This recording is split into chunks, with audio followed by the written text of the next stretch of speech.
দেশের চলমান রাজনৈতিক পরিস্থিতি, রাষ্ট্রীয় নিরাপত্তা এবং প্রধানমন্ত্রী তারেক রহমানের সাম্প্রতিক কিছু বক্তব্য নিয়ে তীব্র সমালোচনা ও উদ্বেগ তৈরি হয়েছে।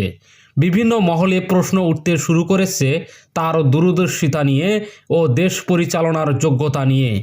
বিশেষ করে সোশ্যাল মিডিয়ার একটি ব্যঙ্গাত্মক স্যাডার ভিডিওকে সত্য মনে করে রাজনৈতিক সমাবেশে প্রধানমন্ত্রীর দেয়া বক্তব্য এবং তার কার্যকলাপের নিরাপত্তা ব্যবস্থা নিয়ে চারদিকে ব্যাপক তোলপাড় শুরু হয়েছে। লাল টেলিফোনের তার চুরি ও রাষ্ট্রীয় নিরাপত্তার ঝুঁকি। প্রতিবেদনে জানা গেছে, প্রধানমন্ত্রীর অত্যন্ত গোপন ও সুরক্ষিত যোগাযোগের মাধ্যম লাল টেলিফোনের তার চুরির ঘটনা ঘটেছে, যা পরবর্তীতে ভাঙ্গারির দোকানে বিক্রি করা হয়। বিশ্লেষকদের মতে এটি কেবল সাধারণ কোনো চুরি নয়, বরং প্রধানমন্ত্রীর চরম নিরাপত্তাহীনতা ও প্রশাসনের শিথিলতার একটি বড় প্রমাণ। প্রশাসন ও সাধারণ মানুষের মধ্যে তার প্রতি গুরুত্বের অভাবের কারণেই এমন স্পর্শকাতর ঘটনা ঘটেছে বলে মনে করা হচ্ছে।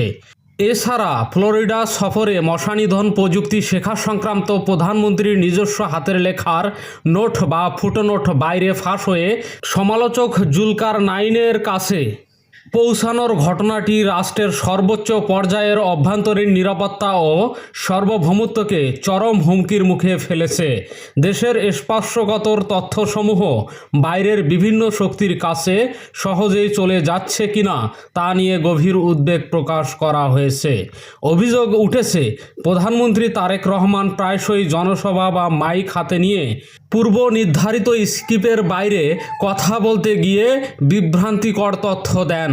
অতীতে কুমিল্লায় ইপিজেড থাকা সত্ত্বেও সেখানে নতুন করে ইপিজেড করার ঘোষণা কিংবা ফরিদপুরে প্রচুর সয়াবিন চাষের অবাস্তব দাবির মতো ঘটনা ঘটেছে। সাম্প্রতিক কক্সবাজারে এক জনসভাতেও স্ক্রিপ্টের বাইরে বলতে গিয়ে তিনি বক্তব্য গুলিয়ে ফেলেছেন, যা সামাজিক যোগাযোগ মাধ্যমে ব্যাপক হাসির খোরাক যোগায়। সাম্প্রতিক বাজেটের পর বিরোধী দল হিসেবে জামাতে ইসলামী প্রথাগত একটি বিক্ষোভ মিছিলের আয়োজন করে। পরবর্তীতে সামাজিক যোগাযোগ মাধ্যমের কিছু কন্টেন্ট ক্রিয়েটর ও গুজব টিভি বা আনোয়ার টিভির মতো স্যাটার পেজগুলো কৃত্রিম বুদ্ধিমত্তা ও ভিডিও এডিটিংয়ের প্রযুক্তির মাধ্যমে বিনোদনের উদ্দেশ্য ওই মিছিলের ব্যাকগ্রাউন্ডে একটি ভুয়া স্লোগান জুড়ে দেন। স্লোগানটি ছিল, সিগারেটের দাম বাড়লো কেন, জবাব চাই জবাব দে। মদের দাম বাড়লো কেন, জবাব চাই জবাব দে। বাস্তবিকভাবে জামাত শিবির ধূমপান ও মদ্যপানের তীব্র বিরোধী দল হওয়া সত্ত্বেও এবং এই ভিডিওটি যে একটি নিছক কৌতুক বা স্যাটার বা সাধারণ মানুষ বুঝলেও প্রধানমন্ত্রী তারেক রহমান এটিকে সত্য বলে বিশ্বাস করেন। তিনি রাজনৈতিক সমাবেশে যমুনা টিভির একটি ফটোকার্ড সূত্র ধরে তিনি দাবি করেন, মদ ও সিগারেটের দাম বাড়ানো হলেও বিরোধী দল তা মেনে নিচ্ছে না এবং দেশে অস্থিতিশীলতা ও অশান্তি সৃষ্টির উদ্দেশ্যে তারা এ ধরনের স্লোগান দিচ্ছে।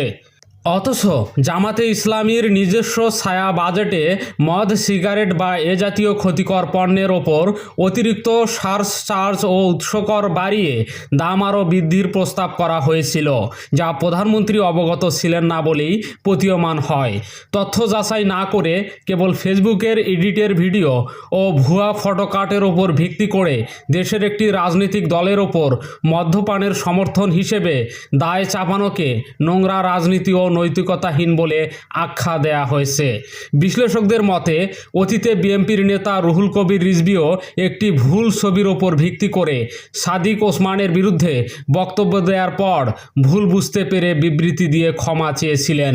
বর্তমান প্রধানমন্ত্রীরও উচিত রাজনৈতিক ন্যূনতম নৈতিকতা বজায় রেখে এই ভুয়া তথ্যের ওপর ভিত্তি করে দেয়া বক্তব্যের জন্য জামাতে ইসলামী ও দেশবাসীর কাছে অবিলম্বে দুঃখ প্রকাশ ও ক্ষমা চাওয়া। একজন দেশের প্রধানমন্ত্রীর মতো সর্বোচ্চ দায়িত্ব থেকে হিউমার ফ্যান বা গুজবের পার্থক্য বুঝতে না পারা এবং চারপাশের উপদেষ্টাদের দ্বারা সঠিক তথ্য না পাওয়াকে রাষ্ট্রের জন্য অত্যন্ত দুঃখজনক ও লজ্জাকর পরিস্থিতি হিসেবে গণ্য করা হচ্ছে। রাজনৈতিক ও তথ্য প্রযুক্তিক বিশ্লেষকদের মতে, একজন প্রধানমন্ত্রীর বক্তব্য দেওয়ার আগে তার তথ্য যাচাই ফ্যাক্ট চেকিং করার জন্য সুনির্দিষ্ট একটি সেল বা টিম থাকে, কিন্তু প্রধানমন্ত্রীর এই বক্তব্যের মাধ্যমে প্রমাণিত হয়েছে যে তার চারপাশের উপদেষ্টা মণ্ডলী এবং রাষ্ট্রীয় গোয়েন্দা সংস্থাসমূহ সম্পূর্ণ ব্যর্থ। ইন্টারনেটে প্রচারিত একটি সাধারণ স্যাটার ভিডিও ও প্রোপাগান্ডা কন্টেন্ট এর মধ্যে পার্থক্য প্রধানমন্ত্রীকে বুঝিয়ে দেওয়ার মতো কোনো দক্ষ জনবল প্রধানমন্ত্রীর কার্যালয়ে নেই।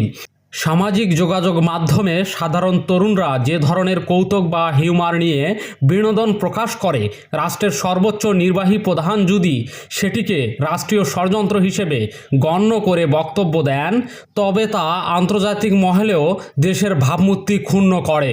সমালোচকদের মতে, প্রধানমন্ত্রী নিজেই নিয়মিত ফেসবুক ব্যবহার করার পরেও যদি সাধারণ এডিটিং ধরতে না পারেন, তবে তার ব্যক্তিগত সচেতনতার অভাবকেও নির্দেশ করে।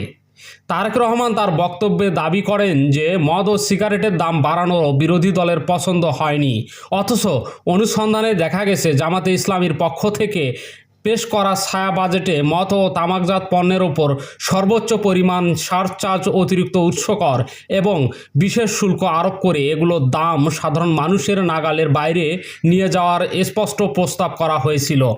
জনগণের নৈতিক অবক্ষয় রোধে বিরোধী দল যেখানে এই ধরনের পণ্যের দাম আরও বাড়ানোর পক্ষে অবস্থান নিয়েছিল, সেখানে প্রধানমন্ত্রী সম্পূর্ণ উল্টো এবং অসত্য তথ্য দিয়ে জনমনে বিভ্রান্তি ছড়াচ্ছেন।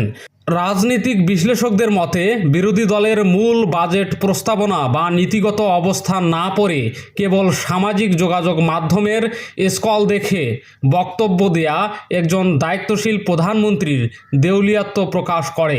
প্রধানমন্ত্রীর এই বক্তব্যের পর রাজনৈতিক অঙ্গনে তীব্র প্রতিক্রিয়া সৃষ্টি হয়েছে।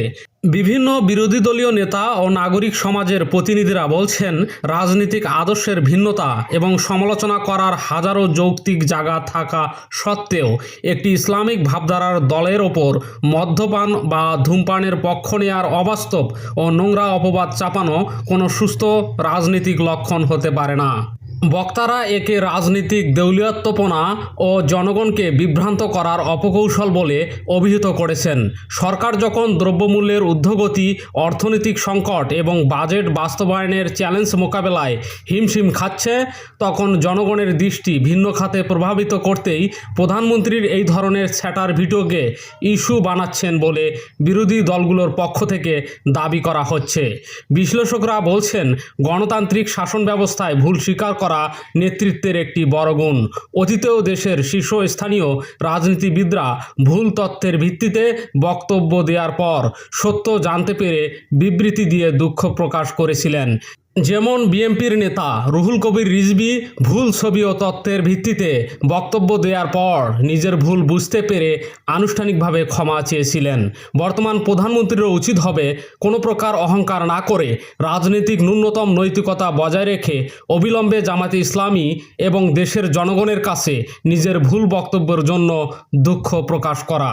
অন্যথায় দেশের সার্বভৌমত্ব ও নিরাপত্তার মতো সংবেদনশীল বিষয়গুলোর পাশাপাশি তথ্য ও শাসন পরিচালনায় প্রধানমন্ত্রীর এই অযোগ্যতা রাষ্ট্রকে আরও বড় সংকটের দিকে ঠেলে দিতে পারে বলে আশঙ্কা করা হচ্ছে।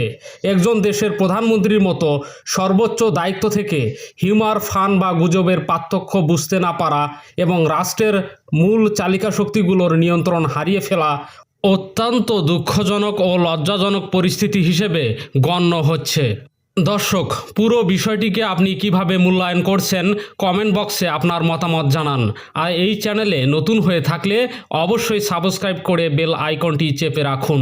ধন্যবাদ।